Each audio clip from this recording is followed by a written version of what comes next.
Transformer पोड़ीजाई 3 दिन बीती जाइथिले भी विद्युत संजोग पुनर्स्थापन दिगरे कौनसी पदक्षेप नेउना विद्युत सेवा प्रदानकारी संस्था टीपीएसओडीएल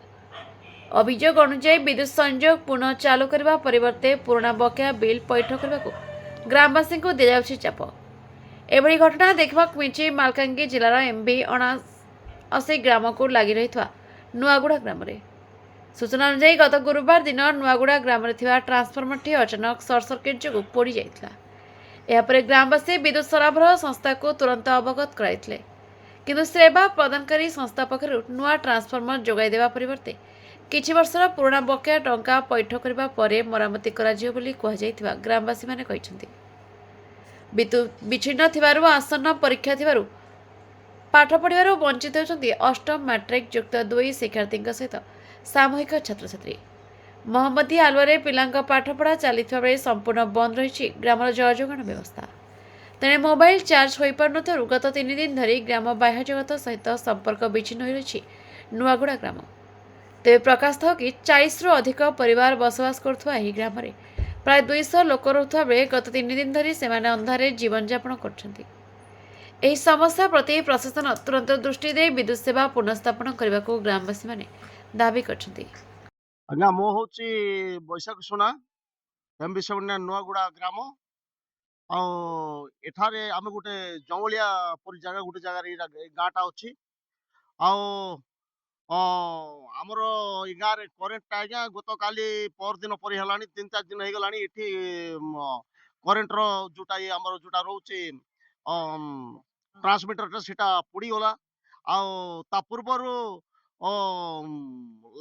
लाइन कट हो जाइथिला से नुआ नुआ पिला को पठाई से आसिक केमती जोड़ीदे आटा पूरा सर्ट होकर पूरा पूरा निआ जलीगला पूरा पूरा पोड़गला आम मान को आहरी कहते हैं कौन जे तुम आगर पैसा सब बांध आम कि 15 दिन भी है बांधीचु के 2000 3000 लगा बांधीचु और मासिक मासिक पैसा छाड़ तो पूरा पूरी बांधी बांधी जाऊँ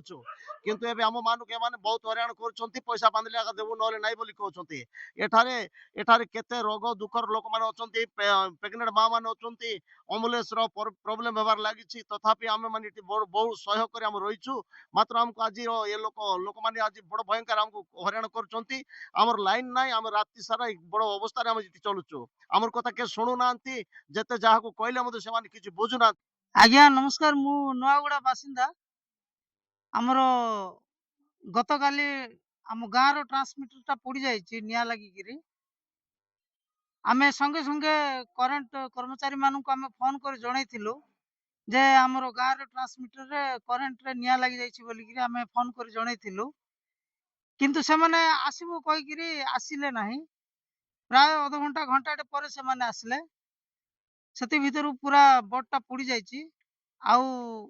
गत काली ठू आम गाँव रे करेंट बिल्कुल नाही आमे बहुत से मान को विनती करछु फोन रे कथा होछु आसीबो आसीबो कहउछन्ती आसुनांती आ फोन करले से माने आउ बहुत माने बहुत बड़ कथा कहउछन्ती से माने सब बेले से मानकर मोहर खाली करेंट बिल पैसा बांधो बोलिकी से माने हमको जबरदस्ती करछन्ती। आज्ञा आम गाँव रो समस्ते कुली मजूरी करी खाइबा बंचिबा लोक से माने एते टंका कोठु आनिबे से माने सेमानकर डिमांड होची पुणा बिल जहाँ अच्छी पूरा परिशोध कर ना आम करेंट देबु ना बोलिकी से माने धमकाउछन्ती आमे से मान को बहुत रिक्वेस्ट करछु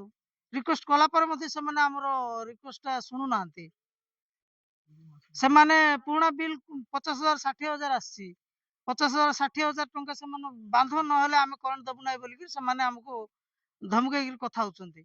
एथिपई जिला प्रशासन निकट रे हमरो अनुरोध प्रार्थना करू कि जे दया करी आम गाँव रे करेंट रो व्यवस्था शीघ्र करा गले आमे आपन को निकट रे चिर उपकृत हबो। आम गाँ हूँ एमबी 79 नुआगुड़ा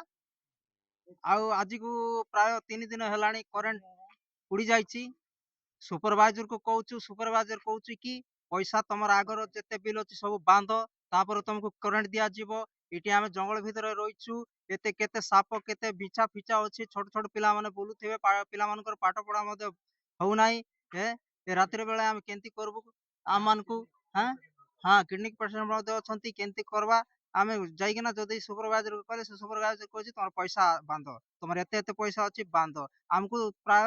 12-13 ବର୍ଷ ହେଇଗଲାଣି ସେ ବିଲକୁ ଧରିକିନା ଆମକୁ ସେମାନେ ହଇରାଣ କରୁଛନ୍ତି। ଏବେ କରେଣ୍ଟ ପାଇଁ କହିଲେ ବୋଲେ ସେମାନେ ସେମିତି ଆକା ଆମକୁ ଦେଖଉଛନ୍ତି ତମର ଆଗର ପଇସା ବାନ୍ଧ ତାହେଲେ ତମକୁ କରେଣ୍ଟ ଦିଆଯିବ, ଏଭଳି କଥା କହୁଛନ୍ତି। ଆଜ୍ଞା ଆମେ କେମିତି କରିବୁ? ଛୋଟ ଛୋଟ ପିଲା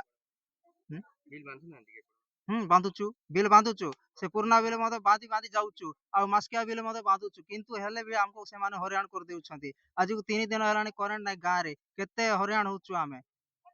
ମାଲକାନଗିରିରୁ ସନ୍ତୋଷ କୁମାର ପଣ୍ଡାଙ୍କ ରିପୋର୍ଟ, ନା ଓଡ଼ିଶା ନ୍ୟୁଜ୍।